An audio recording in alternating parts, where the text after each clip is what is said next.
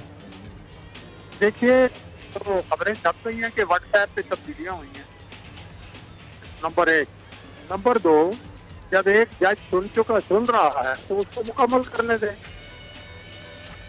ہمیں جو کچھ ہو رہا ہے اس وقت, دیکھیے آپ لوگوں کی زبانیں اور لوگوں کے منہ نہیں بند کر سکتے. یہ عوام جو ہے نا, جو پیپل وزڈم جسے کہتے ہیں, عوامی دانش, وہ بھی ان کے احتساب سے مطمئن نہیں ہے. وہ دیکھ رہے ہیں کہ یہ ساری انتقامی کارروائیاں, اس لیے یہ انصاف کوئی نہیں ہے. یہ جو کچھ کر رہے ہیں یہ سب انتقام ہے, اور یہ اس لیے کہ یہ سارے لوگ باہر ہوں. تو یہ جو معاشی محاذ پر ناکام ہیں, یہ خارجہ محاذ سے ناکام ہیں, یہ انتظامی محاذ سے ناکام ہیں. یہ اتنی نائل حکومت ہے کہ ان سے BRT 5 سال میں نہیں بن رہا, 3 سال اب اس میں اور ایکسٹینشن کر دی ہے. ایشین ڈیولپمنٹ بینک کی رپورٹ آ گئی ہے ان کی کرپشن کی, اور کرپشن کی اب ان کی فائلیں بن رہی ہیں. کیا کچھ یہ کر رہے ہیں. عوام کی زندگی معاشی طور پر انہوں نے جو ہے وہ آلموسٹ ناممکن بنا دیا. غریب آدمی کی روٹی مہنگی, پیٹرول مہنگا, دالیں مہنگی, سبزی مہنگی, گوشت مہنگا, بجلی مہنگی. کیا کون سی چیز ہے.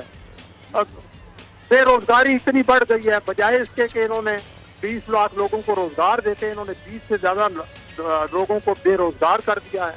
آپ اسٹاک ایکسچینج دیکھیں, 54,000 سے گر کے 29,000 پہ آپ جو ہے پہنچا ہے. آپ اور بے شمار چیزیں دیکھیں. تو میں سمجھتا ہوں, جو ابھی میں نے کہا بھی تھا کہ بھائی جس صورتحال میں اب ہم جا رہے ہیں, اس میں اس بات کی ضرورت ہے کہ آپ سب لوگوں کو بٹھا کے پارلیمنٹ کے اندر اور باہر کی جتنی بھی فورسز ہیں ان سے بیٹھ کے, اگر ان کیمرہ بات کرنی پڑی ہے تو کریں, اور ایک چٹان کی طرح پوری قوم کو متحد کریں. لیکن صدیق صاحب, یہ جن تمام مسائل و خامیوں کی جانب ابھی آپ نے نشاندہی کی ہے, جن کا ذکر کیا ہے, کیا یہ صرف ان 10-11 مہینوں میں ہی پیدا ہو گئیں اور اتنی مضبوط ہو گئیں, یا یہ سلسلہ پہلے سے چلا آ رہا تھا آپ کی حکومت سے؟ جی, یہ اس 1 سال میں پیدا ہوا ہے. ہمارے جو حکومت ختم ہوئی ہے تو 5.8 GDP تھی, 4 جو ہے وہ افراط زر 4% تک نیچے آ گئی تھی. ہمارے ہاں شرح سود اس وقت 5.5% تھی. اور اس کے علاوہ آپ دیکھ لیں بجلی کی پیداوار کتنی تھی, اس پر دیکھ لیں سی پیک پہ کتنی تیزی سے کام ہو رہا تھا. $20 بلین کے پروجیکٹ مکمل ہو گئے تھے. ہم نے انکم ٹیکس سے آمدنی جو ہم نے انہیریٹ کی تھی دگنی کر دی تھی, اور ہڑتالیں بھی نہیں ہوئی تھی. تو یہ تو ساری دنیا کہہ رہی تھی کہ ہم اوپر جا رہے ہیں. ڈالر کی قیمت آپ دیکھ لیجیے ہمارے دور میں کتنی تھی. یہ انہی 12 مہینوں میں پیدا ہوئی, اس لیے کہ یہ نااہل ہیں, ان کی کریڈیبلٹی نہیں ہے. انہوں نے سرمایہ کار بھگا دیے ہیں, انہوں نے تاجروں کو ڈرا دیا ہے, انہوں نے لوگوں کو برباد کر دیا ہے. جناب صحیح. چلیں صدیق صاحب, آپ اگر ساتھ ہی رہیں تو ریاض صاحب کا اس پر جواب بھی لے لیں. جی ریاض صاحب, یہ تو بڑی لمبی چوڑی چارج شیٹ صدیق الفاروق صاحب نے بیان کر دی ہے. مہنگائی بڑھتی جا رہی ہے, آپ لوگ کے جو پروجیکٹس ہیں وہ مکمل نہیں ہو پا رہے, ان پر رپورٹس بھی آ رہی ہیں, ججز کو تبدیل کر رہے ہیں. کیا ہو رہا ہے یہ سب؟ دیکھیں ارباب صاحب, صدیق الفاروق صاحب میرے دوست ہیں, آج مجھے شک پڑا ہے کہ وہ شاید نیند کی حالت میں بات کر رہے ہیں, کیونکہ دن کو رات کہنے سے جاگ رہے ہیں دن کو رات کہنے سے, اچھا جی, دن کو رات کہنے سے رات نہیں ہو جاتی. بالکل ہی ان کے اعداد و شمار سے مجھے اتفاق نہیں ہے. حالت یہ ہے کہ ان کے دور میں 4 سال وزیر خارجہ نہیں تھا. کشمیر کے ایشو پہ یہ بات کرتے چاہتے تھے. وہاں پہ حالت یہ تھی کہ اگر وہاں پہ بھارت لائن آف کنٹرول پہ فائرنگ کرتا تھا, یہ اس کی مذمت زبانی بھی کرنے کو تیار نہیں تھے. وہ ان کے وزیر اعظم کو ہر وقت جپھی ڈالنے کے انتظار میں رہتے تھے. پاکستان کی جو بین الاقوامی ڈپلومیسی ہے وہ بالکل بیٹھ گئی تھی. دنیا کا کوئی ملک آپ کے ساتھ کھڑا ہوا نہیں تھا. حالت یہ تھی کہ پاکستان کا نام مشہور ہو گیا تھا کہ یہ بہت بڑا بھکاری کشکول لے کر ہر طرف 31,000 ارب روپے کا قرضہ انہوں نے چھوڑ دیا. ہر بچہ 3 لاکھ آج مقروض ہے. تمام ادارے جو ہیں ٹیلی ویژن کی بلڈنگ، آج سیکٹریٹ کی بلڈنگ، ایک سال مکمل ہونے پر آپ کی حکومت نے 7,600 ارب کا قرضہ لے لیا جو ان کے 5 سال کے 80% کے برابر ہے. احسن اقبال نے ابھی یہ فگرز کوٹ کیے ہیں 1.5 گھنٹے پہلے. جی یہ دیکھیں نا، ان کے قرضے جو ہیں وہ بھاری مارکپ پہ تھے اور ان کو واپس کرنے کی مدت آ چکی تھی. خزانہ یہ خالی چھوڑ کر گئے تھے. اب ملک کو دیوالیہ تو نہیں کرنا تھا، مجبوراً ہمیں نیگوسیشن کر کے بین الاقوامی ادارے سے ان کی نسبت بہت سستے مارکپ پہ ہم نے قرضے اٹھائے اور بھاری مارکپ کے قرضے واپس کیے. اس سے اچھی اسٹریٹجی اور کیا ہو سکتی ہے کہ سستے قرضے لے کر بھاری قرضے واپس کر دیں. اسے اکانومی پہ بوجھ کم ہوا ہے. 6 ارب ڈالر کی تو بجٹ ڈیفیسٹ جو پچھلے سال جولائی میں تھا وہ اس کا فرق کم ہو گیا ہے. باہر سے انویسٹمنٹ آ رہی ہے. دنیا میں پہلے خوف ہوتا تھا کہ پاکستان میں انویسٹمنٹ کریں گے تو وہاں باگڑ بلے بیٹھے ہوئے ہیں، ہر چیز میں کک بیک مانگتے ہیں، ہر چیز میں حصہ مانگتے ہیں، ہر چیز میں کمیشن مانگتے ہیں. ڈرتے ہوئے لوگ یہاں آتے نہیں تھے. جب سے موجودہ وزیر اعظم آئے ہیں ہر شخص ٹرسٹ کر رہے ہیں اور دنیا کی طاقتیں بھی ان پہ اعتماد کر رہی ہیں کہ اب جو پیسہ یہاں جائے گا وہ ادائیں بائیں نہیں ہوگا. اور پھر یہ ہے کہ مہنگائی تھوڑی بہت ہوئی ہے، تیل کی قیمتیں بڑھی ہیں، کچھ ماضی کے قرضے اتارنے پر خرچ ہوا ہے، کچھ یہاں پہ یہ اکانومی آپ کی ساری مصنوعی طریقے سے کھڑی کی ہوئی تھی. ٹھیک ہے، جو کہتے ہیں تاجر کیوں ناراض نہیں ہوں گے جب ہم ان سے کہتے ہیں وہ ہمارے بھائی ہیں لیکن وہ ٹیکس پے کریں. جب تک 2 لاکھ افراد ڈائریکٹ ٹیکس پے کرتے ہیں 22 کروڑ میں سے اور پھر کہتے ہیں حکومت چل جائے، پاسبل نہیں ہے. ہم نے کہا کہ ٹیکس نیٹ وسیع کریں گے، ہم اس کو بتدریج 1 کروڑ تک لے جائیں گے تاکہ ہر شخص ٹیکس پے کرے. اب ان کی بنگلوں کے ایک سال میں ٹیکس کلیکشن کتنی جو حکومت کا آخری سال تھا، پچھلی حکومت کا آخری سال، اس میں ٹیکس کلیکشن زیادہ ہوئی تھی یا آپ لوگوں نے اپنے پہلے سال میں ٹیکس کلیکشن زیادہ کی؟ جی نہیں، ایسی ہماری ٹیکس کلیکشن میں وسیع پیمانے پہ اضافہ ہو رہا ہے. خوف و راس میں کمی آئی ہے جب سے شبر زیدی FBR کے چیئرمین بنے ہیں. آپ نے دیکھا ہوگا ٹیکس کی لیکیج کو ہم نے کم کیا ہے. ہماری اس وقت اکنامک ٹیم دنیا کی یعنی آپ کے ایک سال میں ٹیکس زیادہ کلیکٹ ہوئے.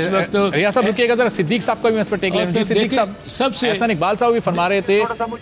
جی صدیق صاحب، احسن اقبال صاحب بھی میرے بھائی ہیں. جی لیکن میں انہیں یاد دلاؤں کہ انہوں نے 1 سال میں 7,800 ارب روپے قرضہ لیا ہے. ہم نے 5 سال میں 9,000 ارب روپے قرضہ لیا. لیکن انہی کے وزیر ریونیو حماد اظہر نے 2 مہینے پہلے جناب ریاض فتحانہ صاحب پارلیمنٹ کا ریکارڈ اٹھائیں، شاید اس دن موجود ہوں. انہوں نے بتایا تھا کہ مسلم لیگ نون کی حکومت نے 5 سال میں 35 ارب ڈالر کا قرضہ لیا اور 33.51 ارب ڈالر واپس کر دیا. یعنی 1.5 ارب سے بھی کم ڈالر باقی رہ گیا، باقی ہم نے ادا کیا. دوسری بات یہ ہے کہ ہمارے دور میں ہم نے گئے ہیں انہیں 18 ارب ڈالر. ان کے وزیر خزانہ ان سے پوچھیں، انہوں نے پریس کانفرنس میں کہا کہ 18 ارب ڈالر ہمیں ملا ہے فاریکس ریزرو، ہم نے انہیں دیا. اس کے بعد آپ آگے آئیے، آپ اس پہ آ جائیں کہ یہ فرما رہے ہیں کشمیر پہ. تو میرے بھائی ہمارے دور میں آرٹیکل 370 ختم کرنے کی کسی کو جرت نہیں ہوئی. ہمارے دور میں 35A ختم کرنے کی کسی کو جرت نہیں ہوئی. ہمارے دور میں وہ مسئلہ گفت و شنید سے حل کرنا چاہتے تھے. عمران خان صاحب نے اس پاکستان کے ساتھ، معذرت سے میں یہ لفظ استعمال کر رہا ہوں، کیا یہ وفاداری کی ہے کہ اس دشمن مودی کو، جس کو یہ دشمن اب کہتے ہیں، اس کو سلامتی کونسل کے لیے ووٹ دیا پاکستان نے، یعنی اپنا عمران خان نے. وہ مودی ایک اس کی للکار پہ ابھی نندن کو چھوڑ دیا. اینڈ اس وقت جب وہ الیکشن کمپین میں تھا 300 قیدی چھوڑے. اس وقت جب ان کی الیکشن کمپین چل رہی تھی دعائیں مانگ رہے تھے کہ یہ فتح پال یہ کامیاب ہو جائے تو اس کے ساتھ مذاکرات ہو جائیں گے. خدا کے لیے کچھ سامنے رکھو آپ اپنے کہ آپ نے کیا کیا ہے. آپ جب آپ اس کو مبارکباد دیتے تھے وہ آپ کی مبارکباد نہیں مان رہا تھا. آپ اس کو ٹویٹ کر رہے تھے وہ جواب نہیں دے رہا تھا. آپ اس کو کہتے تھے میں آنا چاہتا ہوں تو اس نے آپ کو بلایا تک نہیں ہے. ایسی باتیں کر رہے ہو تو اس لیے لیکن مہربانی کریں اس ملک پر رحم کریں. صدیق صاحب چلیں، آپ لوگوں کے دور میں تعلقات بہت بہتر رہے، گفتگو شنید ہوتی رہی، لیکن معاملہ تو آپ لوگوں کے دور میں بھی حل نہیں ہوا نا. جی معاملہ تو حل نہیں ہو سکا. دیکھیں اس وقت میں اس کا جواب دیتا ہوں جی. میں صرف یہ عرض کر رہا ہوں کہ معاملہ حل تو نہیں ہوا، لیکن یہ بھی نہیں ہوا کہ آرٹیکل 370 جو ہے وہ ختم ہو جائے. یہ بھی نہیں ہوا. حل تو ان لوگوں نے کرنا تھا. اس وقت ہم نے یا جو ہمارے ضیاء الحق صاحب اور دوسرے لوگ تھے جنہوں نے USSR کو توڑ دیا، اس وقت ضرورت تھی کہ وہ بھارت کو توڑتے. کیوں نہیں توڑا بھارت؟ چلیں اس پر اب ریاض صاحب کیا کہتے ہیں، ذرا ریاض صاحب کو بھی ٹیک لیتے ہیں. صدیق صاحب ساتھ رہیے گا. جی ریاض صاحب. دیکھیں یہ مجھے خوشی ہوئی ہے کہ صدیق الفروق صاحب نے اپنے سیاسی رہبر، اپنی جماعت کے سیاسی رہبر جنرل ضیاء الحق کی تعریف کی ہے. ہم تو یہی کہتے ہیں کہ انہی کی پیداوار ہے جنرل ضیاء الحق کی پوری پارٹی نون لیگ. بہرحال گزارش یہ ہے کہ اس وقت مودی کے پاس پارلیمنٹ میں اکثریت نہیں تھی، اس کی گورنمنٹ کمزور وکٹ پر تھی. اس الیکشن کے بعد اس کو زیادہ میجورٹی ملی، تب اس نے آرٹیکل 370 اور 35A کو ٹچ کیا ہے. نمبر 1. نمبر 2، اس وقت بھارت کے ذہن میں یہ خیال تھا کہ پاکستان اس کی طفیلی ریاست بننے جا رہی ہے، پاکستان اس کو کسی معاملے میں کنٹراڈکٹ نہیں کرتا، اور ان حالات میں اسے ضرورت ہی محسوس نہیں ہوئی کہ سارا کچھ وہ سمجھتا اس کی جیب میں ہے. پہلی مرتبہ تو کسی نے اس کی آنکھوں میں آنکھیں ڈال کر بات کی ہے، کشمیر کی بات کی ہے، پاکستان کے مفادات کی بات کی ہے، افغانستان سے اس کو نکالنے کی بات کی ہے. اگر ان کے پائلٹ کو ہم نے واپس کیا تو آپ دیکھیں کہ اگر وہ اچھا بھارت کو اقدام لگتا تو اس کو بحال رکھتے انہوں نے فوری ڈسمس کر دیا اس کو نوکری سے، اور بھارت کی تذلیل ہوئی دنیا بھر میں. اس وقت ہماری خارجہ پالیسی انتہائی مؤثر طریقے سے ڈپلومیٹک طریقے سے ہم اس کو ہر بات کو آگے لے کر جا رہے ہیں. پاکستان کا امیج پہلے سے بہتر ہوا ہے، پاکستان کی اکانومی درست سمت پر روانہ ہو گئی ہے. ہم دنیا کی پہلی بار کسی حکومت نے بھارت کی آنکھوں میں آنکھیں ڈال کر بات کی ہے، لیکن بھارت نے جب ایک بڑا قدم اٹھایا تو اس کے جواب میں ایسا کیا گیا. پاکستان کی جانب انیشیٹ اس قدم کو نہیں کیا گیا تھا. بہت شکریہ ریاض فتیانہ صاحب، صدیق الفاروق صاحب پروگرام میں شرکت کے لیے. آج کے پروگرام سے مجھے اجازت دیجیے. اللہ حافظ.